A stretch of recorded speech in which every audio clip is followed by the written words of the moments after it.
Good afternoon, church family. And chapter 1, 1 Peter chapter 1 and verse 5, it says, "Ye also as lively stones are built up a spiritual house, a holy priesthood, to offer up spiritual sacrifices acceptable to God by Jesus Christ." And I want to encourage you during this time in our country to work on your relationship with God. And one way to do that is to be a good priest. To understand that as a New Testament believer, you are a priest unto God. You are a holy priesthood. That means you are set apart unto the Lord. You are to be busy doing the duties that the Lord would have you to do. You're to be busy living your life for the Lord. And too often we live our lives for ourselves, for other things. But we are a holy priesthood. We're to be living our lives for God.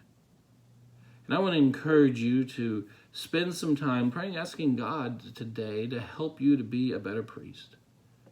To be that holy priest that's set apart unto God. To be that priest that is offering spiritual sacrifices to the Lord. And we'll be looking at the spiritual sacrifices that we're to offer as New Testament priests, as New Testament believers. But pray today. Ask God to help you to be that holy priest, to be set apart. You know, that's what you are. You are a holy part of a holy priesthood. And so be a good priest. Be set apart unto God. Be busy with His work. Be busy and mindful of what God wants from you through this.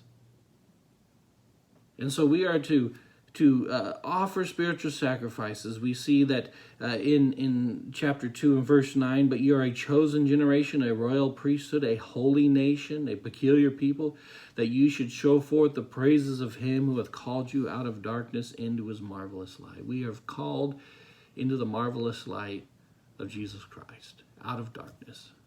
We should live unto the Lord. We should live holy, separate unto God. Use this time in our country to live a life separated unto God, to get closer to Him. Let Him purge some things from you. Pray, ask Him to search you, try you, know your thoughts. Let the Lord purge some things from you so you can be the priest that you're supposed to be. So you can be that good priest, that holy priest that God intended you to be. So let's remember that, church family. Encourage you to pray for one another. You have your prayer list. We emailed that out yesterday. Pray for one another. And if you have any other requests, there's anything that you need, please let me know, church family. And looking forward to when we can all gather again. Pray that we'll be able to all gather again together soon. And so be in prayer. Spend some time fasting. But let's use this time